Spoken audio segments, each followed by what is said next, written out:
very nice to start with the basics. So I've Yeah. just some kind of a POC myself for my Mm-hmm. learning point All of right. view. Uh, I have a use case, something like there is a new function or new option in ACE. It's a patterns. Okay. So in IAB, there was not much patterns in videos uploaded. So I'm just starting learning the patterns which is available in ACE App Connect. All So the right. patterns is something like it has a multiple different applications, two, three, more than one source, and then you Mm-hmm. combine the message to the target, and Yeah. then you send it to target. So I was trying to explore, and I was trying to use your collector video node for one of the POC which I'm started working Mm-hmm. myself. Is it has two sources, and Mm-hmm. so source application publish two different messages on two different queues, and All then right. I was using the collector node configuration that you have given, Mm-hmm. um, and then combining the two messages, but the first message will be in a other format of XML in a target, and at the Okay. same time bottom of the same message to the target where we are sending to the target, the other Mm-hmm. format, second message format would be a different one. Yeah. Understood. So the patterns, by using the collector node, I've just developed a basic message flow, but how I have a problem, like one of the input message is having, it's not the structured XML that what you have given in example. Okay. So Share your it screen and has, explain the problem that you're facing. I can see your screen. Okay. Message one and this one, message two. The only difference is the value as an element, and message one Mm-hmm. has a currency. All right. And the output is, this is the output I required. I need to have a canonical message as a complex style element, and Mm-hmm. these three values has to be from a first message. Date time Okay. created, date time modified, UID are coming from Mm-hmm. first message, and the Okay. body element is the second message. I'm just copying entire message which comes as a message to copying into Mm-hmm. body tag. All right. Do you want me to show the one that your code, or you want me to show my code which I've developed? Let me first understand the requirements. You have two different message sources and two different message formats. Yeah, It might be slightly different in message structure. yeah. You want to take both the data and then combine them. And after you combine them, you want to send that output into some destination. That's your requirement, isn't it? Yeah, Okay. and the output is an XML, and we have to construct, um, first part of the message will be message one. Second part will be, it's not done in a tags, like we no need to create that. We have to have the whole message into one body. So Hmm. what I did is taking from the two input queues, Mm-hmm. and then collecting is UID and UID1, but not, it is a Okay. UID. I'll show you that message one. This is the UID. The unique ID for each message. So what I'm expecting this, if it is a same, if message one and message two has the same UID, Mm-hmm. how we can correlate those two messages. But my requirement is this UID is different. There's no there's no common correlation ID in both the messages. There's no Okay. similar or value or a tag in two different two messages. So it's completely two different messages. So we can't Mm-hmm. correlate. So what I've taken is, as an UID is a primary key to correlate each messages. Okay, but what I have a problem is when I correlation path the UID of both the messages. Yeah. If the UID is same, then it is correlating, and if the UID is not same, again it is correlating the messages, collecting the messages and sending it to target. Go to IIB's documentation. Go to Google and type in collector node IIB, and you'll get the documentation. We'll go through the what this correlation path means and how it works. If you use additional instead of message flow or multiple inputs to the collector node, you can use the correlation path and correlation pattern properties. The next, find the next instance. Yeah, this one. Messages So here, accepted.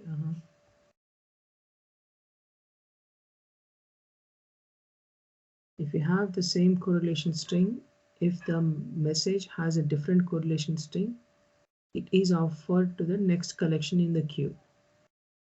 Oh, it accepts whatever. If it is not, or if none of the collection accepts the message, the new collection is created with a correlation string set to the value of the correlation string in the message. Messages are grouped by the values from the class path, correlation path. Do you know how we can read this attribute which is present in this tag?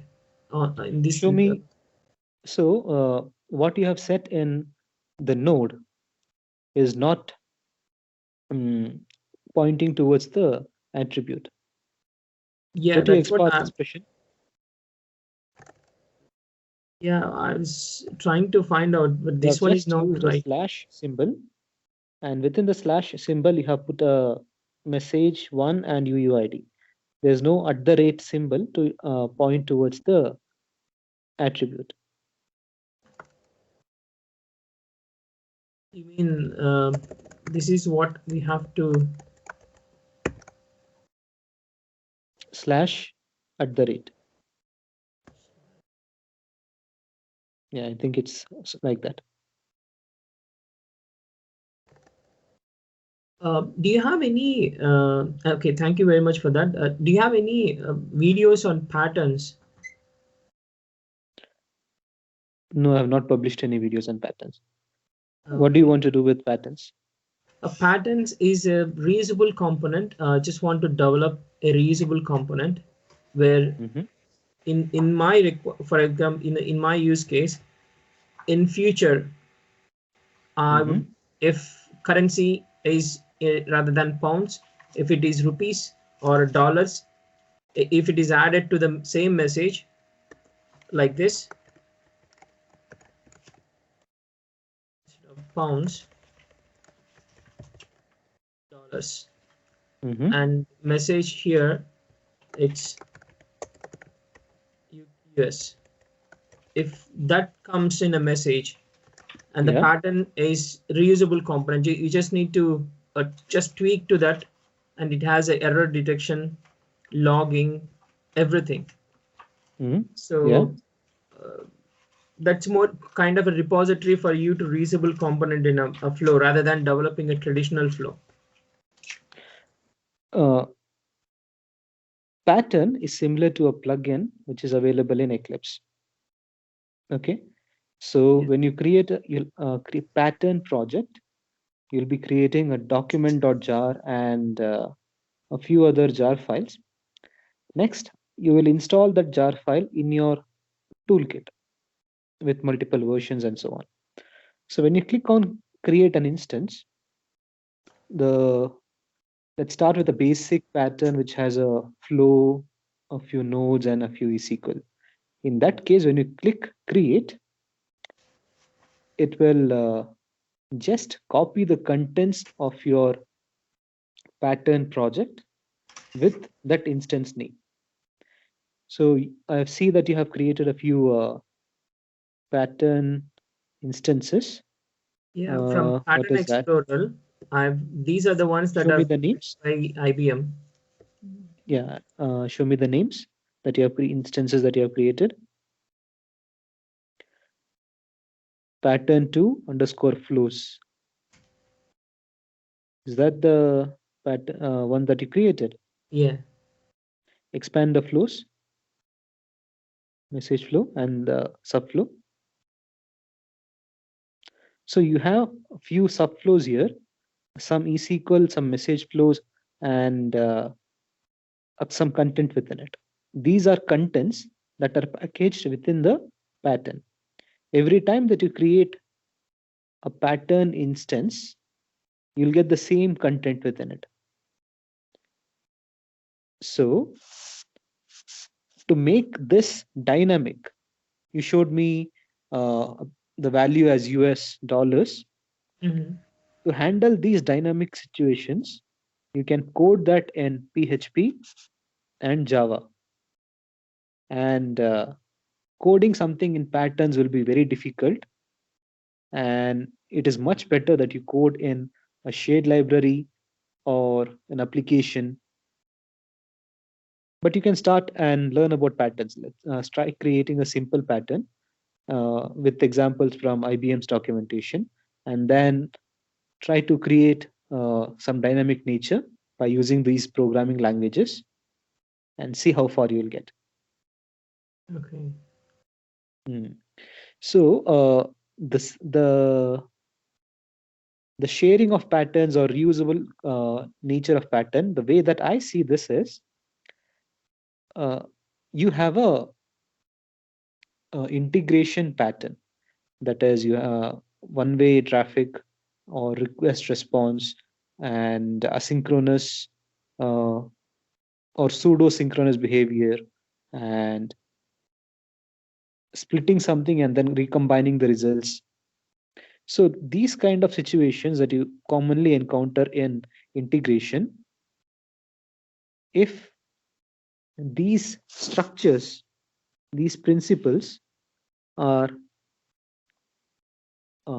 stored as a pattern, the code that is available within the pattern is not a big deal. We don't care about that. We are just focusing on the structure. Structure as in how many nodes are in the input. Do we transform in the first flow or do we push the data into the second flow and then we transform? Where do we do the logging and where do we handle the errors? Do we handle errors in the same application or do we handle it in a separating application after it gets pushed into a queue? These principles of integration architecture or integration uh, is where I see patterns as playing a big role. Okay. Yeah. Uh, to start with patterns, there is a PDF or a web page in IBM's documentation or knowledge base where they show you how to start with a basic pattern, that is uh, you will not write any code, you will just use an exemplar project. An exemplar project is something that gets packaged into your pattern.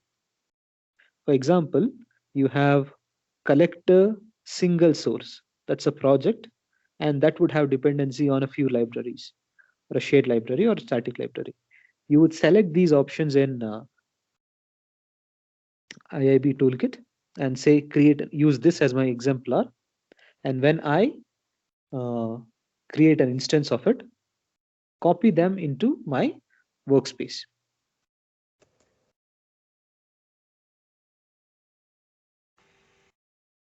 Creating a user defined pattern. Yes, open that. This is the diagram. This shows you about pattern authoring, what you have supposed to do. Uh, First, select the exemplar project. First, develop your solution. That is, exemplar is you have a problem. Problem is as you said, you have two multiple sources of data coming in, and finally, using that correlation ID, you want to combine the data and create one output. That's your use case. And how would you do this? Is your exemplar project a solution? Would you use a database to achieve this? Would you use queues? Would you use files? Would you how would you merge the data? Uh, if you have, let's say, many messages, how would you handle that? And what would be your auditing, exception handling, and other replay behavior? These this you would put into a solution. After you put that into a solution, you would define targets. What are the targets? For each and every application, you don't want the same queue name, the same file path. You need some dynamic nature into it. So similar to how you have a user defined properties, you can select the properties that you want to override.